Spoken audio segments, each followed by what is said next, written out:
Hello indie game fans, despite a relatively small month of releases in December, I did still happen to miss and pass over some games, so here they are, which you can play right now. Let's begin with Dice vs. Dice, one that I love the pixel art of, and it's a dice-based roguelite RPG currently in early access, which seems interesting, so I have to give it a mention.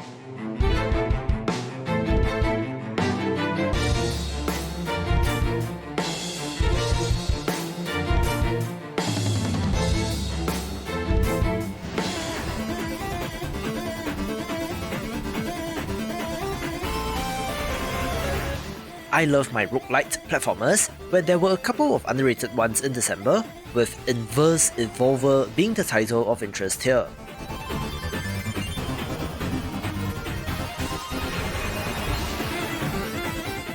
It is another pixel art title that has you battling cyborgs, who, after one too many augmentations, have turned into mindless monsters.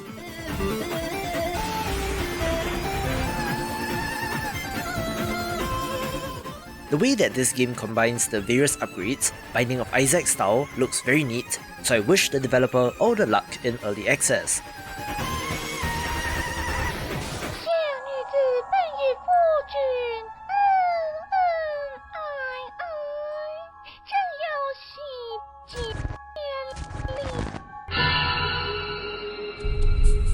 几天前，我遇到过一个道士，他说我近日有阴灾。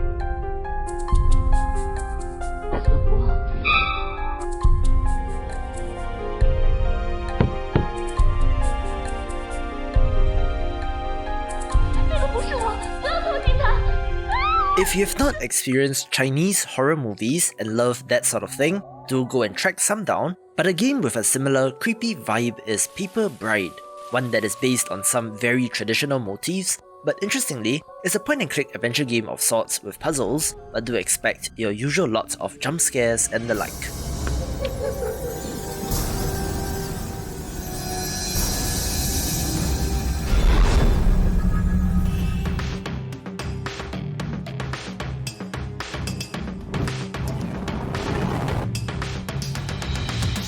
We have had a number of very intentionally lo-fi retro first-person shooters like Dusk, the horrendous-looking Cruelty Squad, and also Wrought Flesh in this case, one where you play as a cultist who has to fight biopunk monsters and other cultists as you fight your way through to hunt down and kill someone.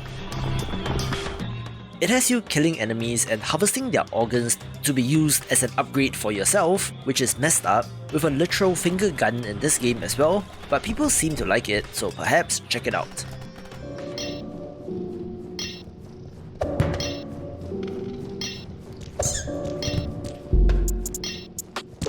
I like what the Suck Pop Collective is doing in simply making a ton of smaller games, playing and experimenting with ideas and art styles, which does embody the indie spirit, with their latest title being Dungeonball.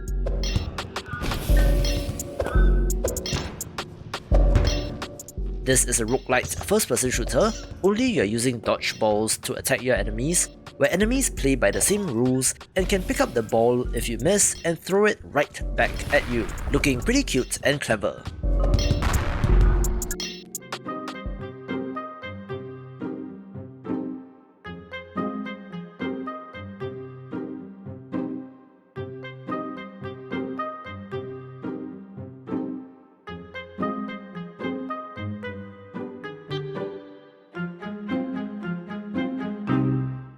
While horror games are not usually my thing, another one that got my attention is House of Rules, a horror adventure game where you are the new hire in a mysterious house which does have many rules, and nothing bad will happen if you just follow the rules. But of course, if you deviate, things might just go horribly wrong.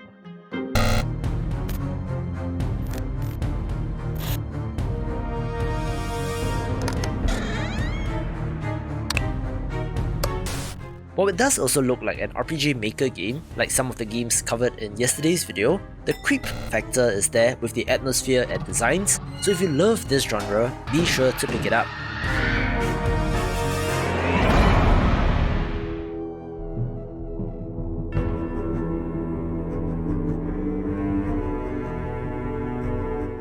title that some of you might recognize from the name is Skautfold Knight's End, since this is the final chapter in the series, following on from Shrouded in Sanity, Usurper, Into the Fray, and Moonless Night, where I think that the series as a whole is worth playing through.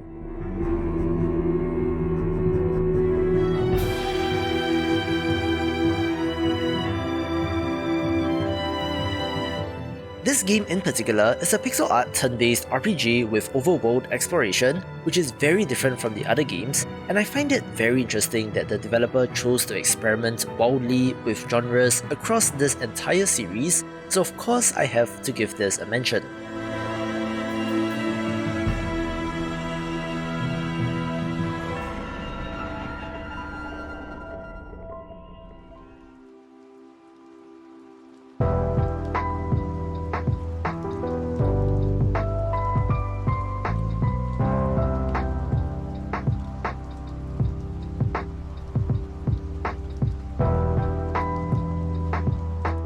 One of the titles that, I admit, I first wrote off since I didn't look too far into it was Karma City Police, since this is a pixel art title where you play as a police officer, talking to victims and investigating crimes, but it does use some stock assets that I have seen before.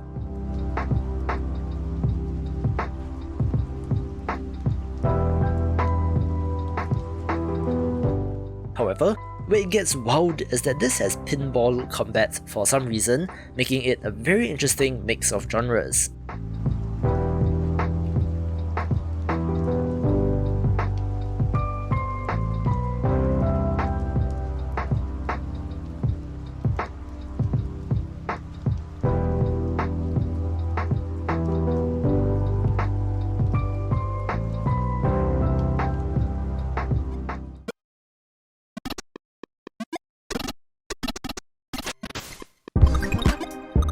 In making the selections for this video, I think I found another soft spot for myself in terms of preferences, since I do really like the minimalist look of Below the Ocean, of course reminding me of games like Gato Roboto and Downwell, but this is a puzzle platformer where you are diving in search of treasure.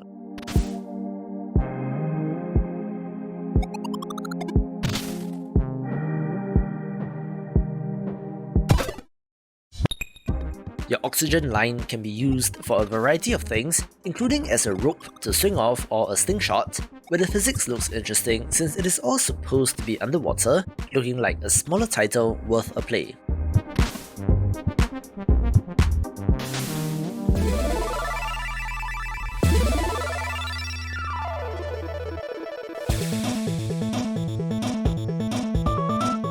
Quick trailer for Loop Odyssey. Since while it does look very similar to Loop Hero, this has more of a focus on programming, automation and idling, looking like a very clever twist, taking the #1 spot. For more of the best of 2021, watch these videos and I will see you after the jump.